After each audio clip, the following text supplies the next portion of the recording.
Hello and welcome, all friends and devotees of yoga and meditation and Buddhist studies. Today is Friday. Thank God it's Friday. Today is Friday, the 25th of September, 2015.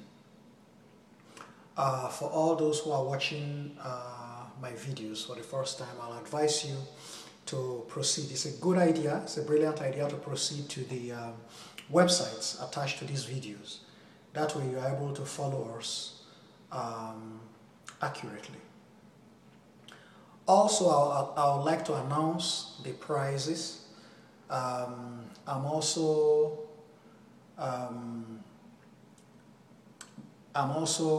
going to be giving prizes to distinguished writers. What do I mean by distinguished writers? Writers who are able to help summarize the key points of Buddhism as an education. We really need that book to be summarized again, Buddhism as an education, to understand Buddhism and the art of living, which is the current book we are reading. I'm going to be giving $100 cash prizes to the best students who are able to give us a very brilliant summary of these great works of Grandmaster Ching Kong. There are 3 books. Buddhism as an education, to understand Buddhism, and the art of living, which we are currently reading. So understand there's a contest. Those of you who know you are good in writing, you are brilliant writers, you can take up the challenge. And all you have to do is contact me. My contact email address is c.aburime@hotmail.com and colorcollege@hotmail.com. If you are good, you've started trying to summarize Buddhism as an education, I'll fund you. I'll support you to do that. Buddhism as an education, we need them to be re-summarized. You may want to summarize it in 10 pages. What are the key points? We teach in Buddhism, and we are some of the first teachers in Africa as a continent. Buddhism has never been instructed to Africans in history. So we are some of the first distinguished Africans who are doing this very tough task. It's a big task. That's why I am very financially supportive of it, because you will not find a lot of financial resources that will support this tasky work at this time in history. So those of you who are smart, who are able to help us come up with good summary, Buddhism as an education is really the artwork by Grandmaster Ching Kong. Those who are able to summarize it, if you can bring Buddhism as an education to 10 pages, send it to me by email, c.aburime@hotmail.com or colorcollege@hotmail.com. Color spelled British, C-O-L-O-U-R. I'll look at it, and if it qualifies, I'll send you $100 cash prize. So you enter the contest. Those who want to enter the contest, those who also need sponsorship, scholarship, send it to me. Send me your work. Let me read through your work. Those who need financial assistance, I'm very available to help you, because we are the first. Me and you, we are the first students of Buddhism in Africa. There are not many people, Africans, have studied Buddhism. So we are pioneers in this field. We are trying to teach Africans Buddhism, and Grandmaster Ching Kong has really brought a lot of light in this direction. So I'm financially supportive of Buddhist studies, Buddhist teachings to Africans. All those who have difficulties, let me know. If you are good, if your work is good, I'll fund you. I'll send you $100 or $200 to help support you if I'm convinced that you are trying to do a good work teaching Buddhism to Africans.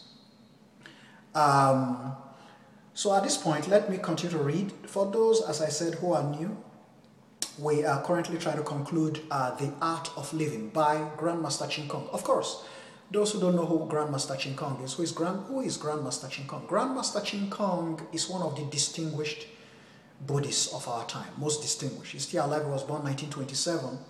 He's nearly 90 years old. He lives in Australia, and he has received he's been knighted by the Queen of England. He's received high honors, very distinguished Buddhist monk. He's a professor of Buddhism in University of Queensland, I think, in Australia. He lives in Australia. He's done very great work, very distinguished Chinese Buddhist. He's in the category, in the same class as Grandmaster Xingyun. Grandmaster Xingyun actually brought Buddhism to Africa as a Chinese, very great Buddhist. He's built about 7 Buddhist universities all over the world. Several of them are in Taiwan. He built one in the United States. University of the West in California was established by Grandmaster Xingyun. It used to be called Silai University. It's now called University of the West. Nanhua Temple, Broncos Point near Johannesburg in South Africa, is also the work of Grandmaster Xingyun. Then you have Master Cheng Giang, who is a female, who started Zuchi University and Zuchi Foundation as well. They do a lot of compassionate, wonderful, good things for a female. That's very great. And then you also have Dalai Lama. The Dalai Lama received the Nobel Peace Prize. I call him the most peaceful man in the world. I believe he is the most peaceful man in the world. He received the Nobel Peace Prize 1989 and has very close to, I think, about 100 doctoral degrees. He has written over 100 books. I've counted the publications. He has written about 110 books. The Dalai Lama is very great, very distinguished, and holds close to 100 honorary doctorates from many universities worldwide. So these are really giants. These are the 4 distinguished Buddhas, Buddhist authorities of our time I respect. Grandmaster Ching Kong, actually, why have I chosen to follow the path of Grandmaster Ching Kong?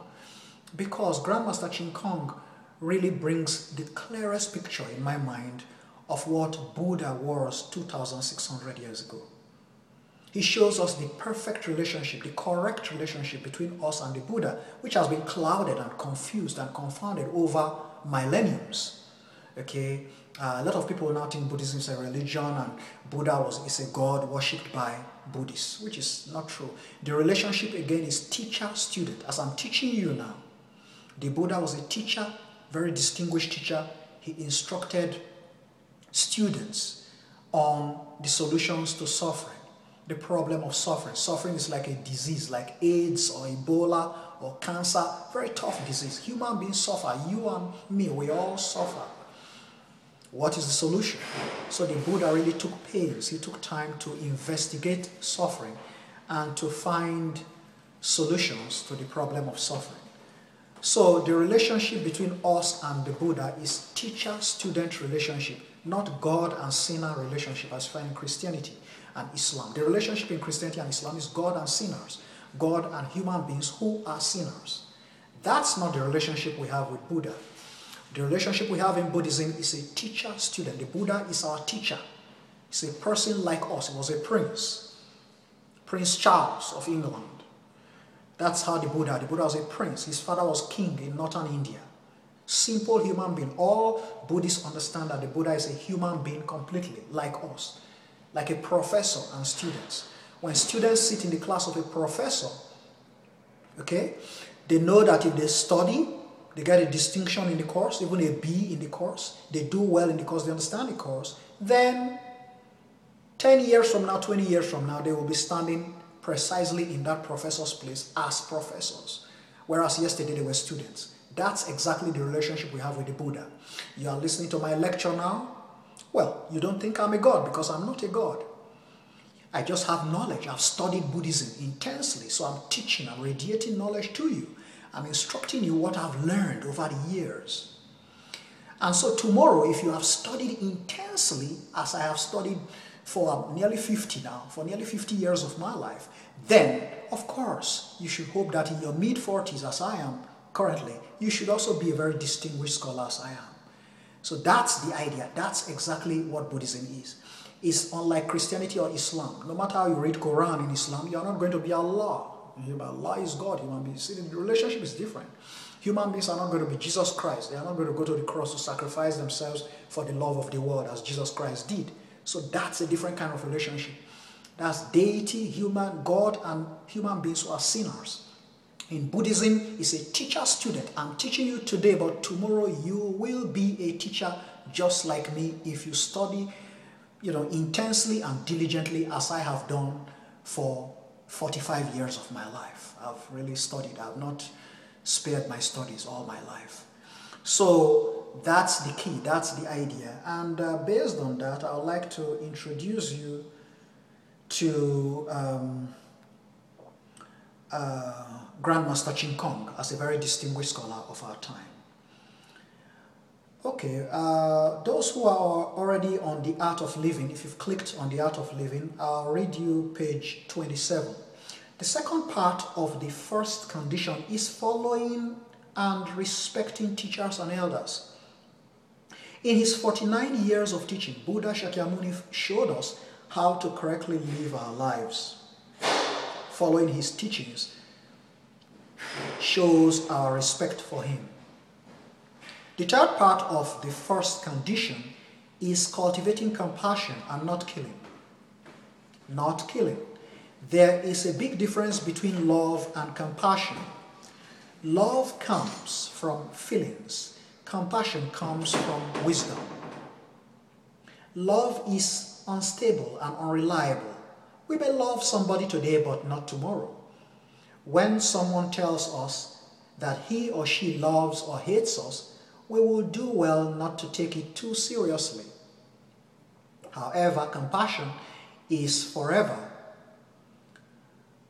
forever because it is based on the wisdom that is based on the wisdom that is part of the true mind, the original self. It is not based on emotion. We can start by showing compassion and kindness for our family and keep expanding until we include every sentient being in the 10 directions. Developing this particular level of compassion is another part of the cultivation that will lead us to enlightenment. The fourth part of the first condition includes following the 10 good conducts. There are no killing. These are no killing, no stealing, no sexual misconduct, no lying, no abusive language, no bearing tales, no seductive words, no greed, no anger, or no ignorance. The first 3 are disciplines of the body. The next 4 are disciplines of the mouth. And the last 3 are disciplines of the mind. One who follows the 10 good conducts in their daily life acquires a solid foundation for self-cultivation. To be truthful, understanding the principles is easy. However, putting them into practice requires a high level of wisdom. There is some flexibility in practicing the 10 good conducts, which is why the guidance of a good teacher and the encouragement of our fellow classmates or practitioners are essential in helping us to attain enlightenment in this lifetime. This is why the respect and sincerity towards our teachers and elders are part of the foundation and a prerequisite for our cultivation. Having achieved the first condition in this area will have a positive effect on one's prosperity and well-being in both the human and the heavenly worlds. The sutras call those who accomplish this good men and good women. That's exactly how the Buddha describes them, good men and good women, because they are ready to accept the teachings and follow the precepts to attain purity of mind. Purity of mind. The second condition is A, abiding by taking refuge in the 3 jewels of the Buddha, Dharma and Sangha. B, following the precepts, laws and customs. And C, behaving in a dignified and proper manner. I have discussed these earlier in this talk. The third condition is A, generating the body mind. B, deeply believing in the law of cause and effect, karma. Reciting and upholding Mahayana Sutras. And D, encouraging others to advance on the path to enlightenment. In generating the body mind, one commits oneself to achieving ultimate enlightenment. Enlightenment refers to a perfect and complete understanding of life and the universe. If we cannot reach it, then we can at least obtain a clear understanding of it. The second part of the third condition is deeply believing in the law of cause and effect, karma. Nothing is beyond this law. All other laws in the universe revolve around it. However, one can control one's own cause and effect. How can this be done? There is nothing we can do about past causes once the thought or action has been done, but we can control the condition. For a cause to generate an effect, a condition has to exist. By controlling the circumstance or condition, one prevents the cause from coming into effect. For example, if we place a seed on a rock, it will not grow.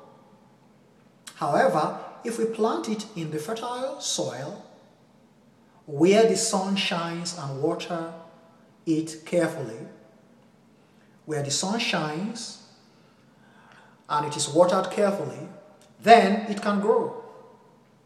Once we learn how to control the condition, then everything we wish for can be obtained. I leave it at that point for you to reflect upon. So you reflect and meditate upon all these things. Folks, those who are good in writing should begin. 3 books. Buddhism as an education. To understand Buddhism and the art of living, this current book, we need scholars, brilliant folks who are able to read, understand what they have read, and then summarize. That's what I'm going to fund. I'll personally give scholarships to students and prizes to winners where we have contests in this business. So when you read Buddhism as an education, try to summarize what you have read. There are no copyrights on this work. Grandmaster Ching Kong, first of all, is a saint. He has absolutely no copyrights. There's no copyright on these works because Grandmaster Ching Kong is a saint. These are real Buddhas. They are real Buddhas. They are not attached to worldly things here. So we're instructing you Buddhism based on real Buddhas who have lived in our contemporary times, like the Grandmaster Ching Kong, who I revere most highly. He removed copyrights completely from this work. Those 3 books I've listed here, and those books are the foundations of my instruction of Buddhism to Africans. Now, what I need you to do is not to copy out Grandmaster Ching Kong. If you like, you can copy out the whole book. We don't care if you copy out the whole book. That's the meaning. There's no copyright. Grandmaster Ching Kong made it clear. These 3 books I've listed to you have absolutely no copyright. Grandmaster Ching Kong is not coming to carry you to court tomorrow. Copy everything in the book if you may. You are welcome to do so. You're dealing with saints here. Grandmaster Ching Kong is a Buddha, is an enlightened saint. It's an extremely holy man. He's not coming to carry you to court. If you like, copy out the whole book. That's up to you. Grandmaster Ching Kong is not attached to worldly things here. So what we need you to do is, those who are my students, what I need you to do is read these works. 3 books that I've given to you. Buddhism as an education, to understand Buddhism, and the art of living. Read them and try to summarize the book into 10 pages maximum. Summarize them into very short, concise form. Send it to me. If it's impressive, the work is impressive, I'll fund it. Okay, if you have needs or hardships, I can send you. I can fund it. That's what I said. So, and then when the contest comes, for instance, if you are several, if you are maybe 20 people who have authored who have written, the essays, 10-page essays, I read through them. The most distinguished, I'll publish it, and you will get $100 of my cash prize. So that's my own contribution. Grandmaster Ching Kong has laid a very beautiful foundation as a Buddhist by essentially dashing you his books free. He has dashed you the books. He's not attached to it. He has not held you on any ground. He says you are free to copy all the pages if you like. Okay? Then I have contributed to what Grandmaster Ching Kong has done by funding, because I understand that we need to teach Africans Buddhism. And Grandmaster Ching Kong's teachings are very, very useful in this regard. They're in English language. Many African countries speak English. So to do that, Grandmaster Ching Kong has set a very good rolling stone, and I have helped to accelerate it by funding. I'll put dollars into the business. So any of you who needs cash, send me your work. I'll read through it.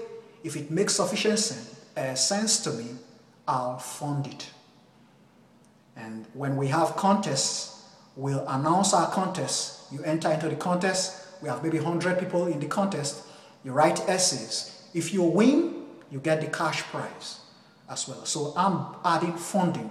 Grandmaster Ching Kong gave foundational books for free. That's what he did. He removed copyright. That's what he has done, and gave these 3 books for free. I put in dollars. I'm an American, and as an American I work very hard, and I put in my hard-earned dollars to support Grandmaster Ching Kong's course. So you can see the contributions. Grandmaster Ching Kong brought foundational books to teach Buddhism, and I have put money behind it. I'll fund it. I'll put dollars behind it to make sure that we're able to instruct particularly Africans Buddhism, because Africans have never learned Buddhism in history. So feel free, if you are interested in following the course, you are a brilliant fellow, you have good work, you're able to summarize the books, send them to me, I'll support you financially. Enjoy your weekend, folks. Namo Amitofo.